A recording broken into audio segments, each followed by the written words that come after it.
Donc on s'est fixé deux objectifs principaux dans ce projet. Le premier, c'était de développer une méthode de mesure de l'atténuation effective, disons en continu, j'ai oublié le mot en continu, mais c'est important, qui serait simple et robuste, qui ne modifie pas les habitudes de travail des travailleurs, et d'appliquer cette méthode-là donc dans différents environnements de travail, sur différents travailleurs, et pour des coquilles et des bouchons.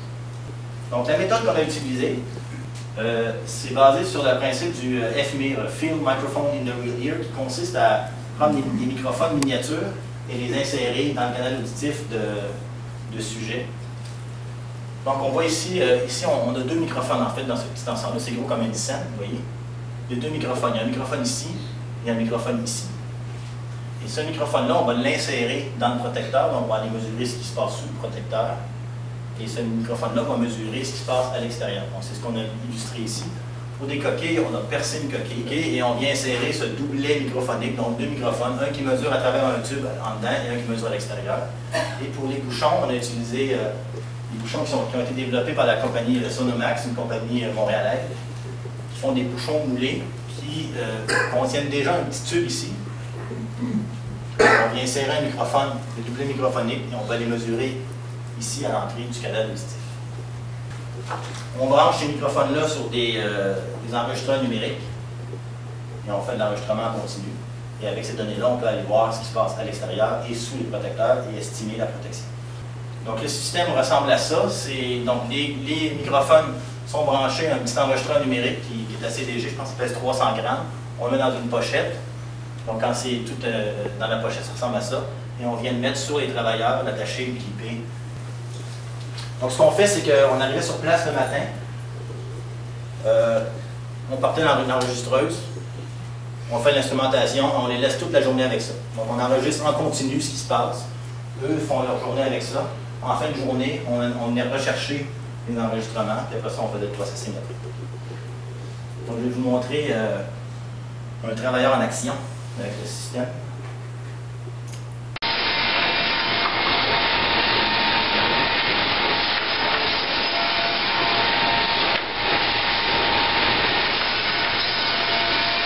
Donc, on est allé dans 8 entreprises de différents types. On a essayé de couvrir le plus large possible. Donc, transformation alimentaire, pétrochimie, fabrication de meubles, transformation d'aluminium, assemblage de produits motorisés, transformation du bois aéronautique, production d'électricité. On a développé 3 paires de systèmes comme ça. On peut faire les 2 oreilles en même temps. Donc, on était capable de tester 3 travailleurs à la fois. Donc, on arrivait le matin, on instrumentait 3 travailleurs, on les laissait aller toute la journée. Donc, on a essayé de faire 3 travailleurs au moins à chaque fois. Et en gros, on a testé 2, 3. Et au dernier endroit, on avait des niveaux très élevés. Donc, on a testé plus de travailleurs, mais moins longtemps. Parce que les niveaux étaient autour de 110 décibels à cet endroit-là. On a testé les bouchons moulés de la compagnie Sonomax et on a testé aussi différents types de coquilles. Et vous voyez le nombre d'heures qu'on a testé sur chacun des groupes, là, donc des 8 heures, 9 heures, comme j'ai dit, 30 minutes. C'est juste pour vous expliquer un peu ce qu'on faisait avec les données. À la fin de la journée, ce qu'on a, c'est des enregistrements sonores, de ce qui est protégé, donc ce qui est sous le protecteur, et ce qui est non protégé, donc qui est en dehors du protecteur, donc le bruit ambiant. On passe ça, donc ça c'est tout du post-processing, c'est fait ici à l'IRSST, on a développé nos propres codes, ça passe à travers toute une poutine dans MATLAB, mais tout ça pour dire que ce à quoi on arrive à la fin, c'est qu'on peut arriver avec des niveaux en fonction de la fréquence. Donc, ce qu'on faisait, c'est qu'on découpait à toutes les tranches de temps. On décidait, par exemple, je vais regarder ce qui se passe à toutes les minutes. On découpe ça à toutes les minutes. Et à toutes les minutes, on obtient les niveaux en fonction de la fréquence et des affaiblissements, des atténuations en fonction de la fréquence. Et après ça, on peut prendre ces données-là et faire, comme je vous ai dit tantôt, regarder une somme sur les fréquences ici, amalgamer ça, me retrouver avec un indicateur. Ici, c'est l'indicateur d'atténuation en fonction du temps, qui est un chiffre unique. En parallèle, on peut prendre les données du manufacturier, donc les atténuations avec les Ricard types. Elles ne dépendent pas du temps, mais je peux aussi en sortir un indicateur unique que je vais comparer avec ce que j'ai mesuré. Donc, on va faire une comparaison terrain-laboratoire. On aime bien le système. C'est un système qui est bien adapté aux mesures terrain. C'est un système qui permet de faire des enregistrements longtemps. On peut faire 8 heures, on peut même faire 12 heures si on veut. On est seulement limité par les cartes mémoire et les batteries. Ça ne modifie pas les habitudes des travailleurs. On peut faire 2 oreilles simultanément en même temps. Et puis on peut faire une analyse complète, temporelle et fréquentielle à la fin. Ce n'est pas un système parfait. Ça demande des modifications des protecteurs. C'est une technique qui n'est pas encore normalisée. Donc on travaille, les prochains projets de recherche vont aller un peu dans ce sens-là, voir est-ce qu'on peut en arriver éventuellement à une méthode qui serait normalisée. On se pose des questions sur la position des microphones. On ne mesure pas exactement le tympan. On a un microphone qui est en avant ici. Qu'est-ce que ça fait si on le met ailleurs, des trucs comme ça. Et puis on ne tient pas compte de la conduction osseuse. En fait, la conduction osseuse, c'est tout le bruit qui rentre, qu'on perçoit, mais qui ne part pas par le canal auditif. Donc quand on fait des tests audiométriques, ce bruit-là, on le reçoit. Mais quand on fait des tests où on mesure dans le canal, on ne mesure pas ce qui est passé par le crâne. C'est cette composante-là qui est passée par le crâne. Donc les tests en laboratoire incluent la conduction osseuse et nos tests n'incluent pas la conduction osseuse.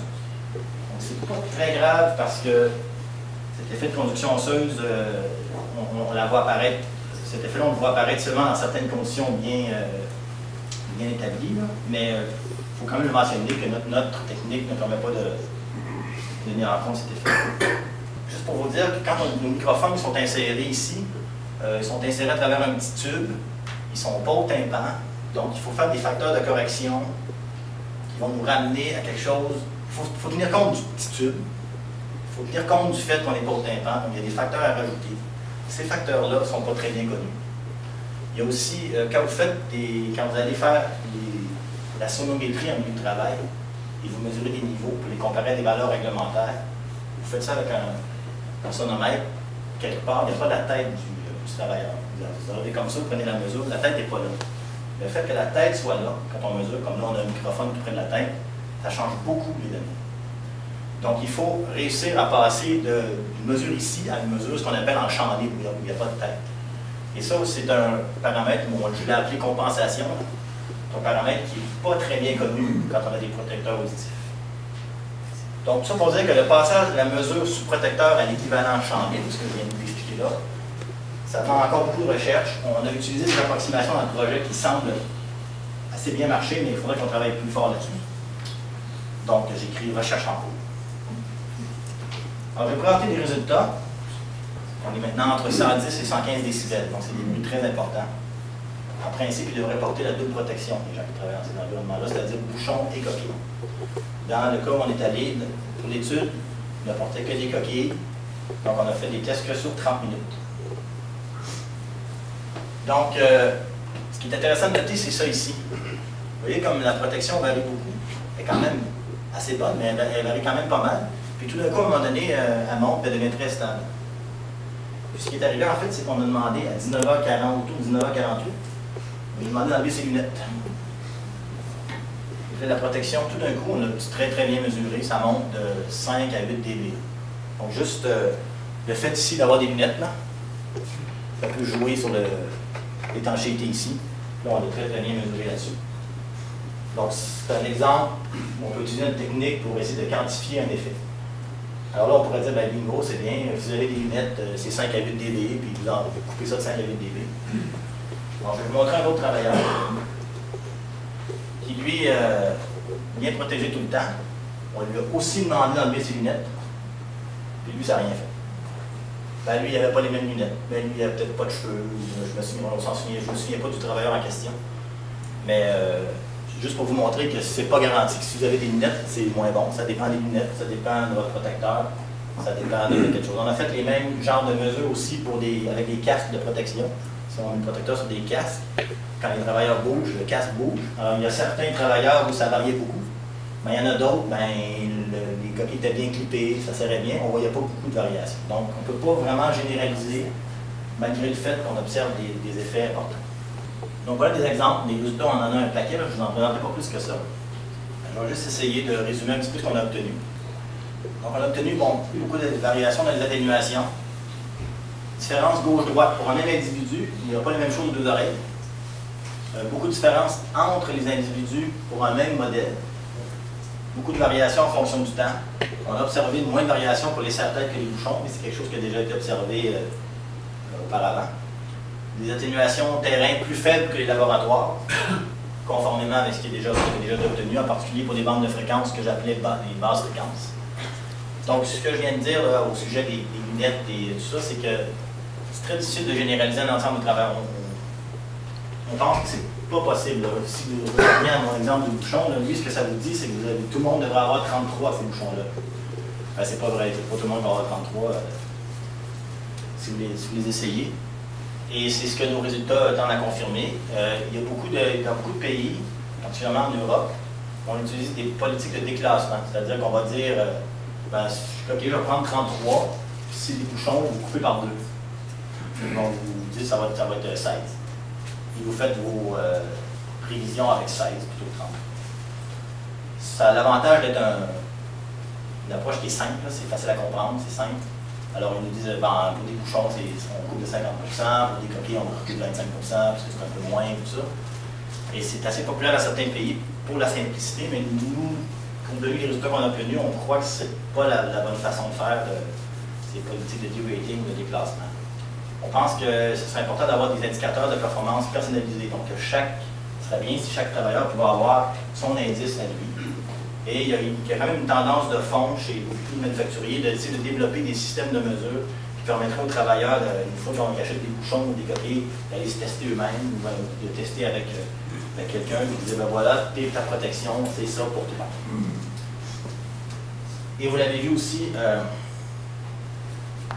l'importance de bien connaître le champ acoustique ambiant, le contenu fréquentiel, c'est important de bien le connaître. S'il y a des basses fréquences, la protection ne sera pas la même que des hautes.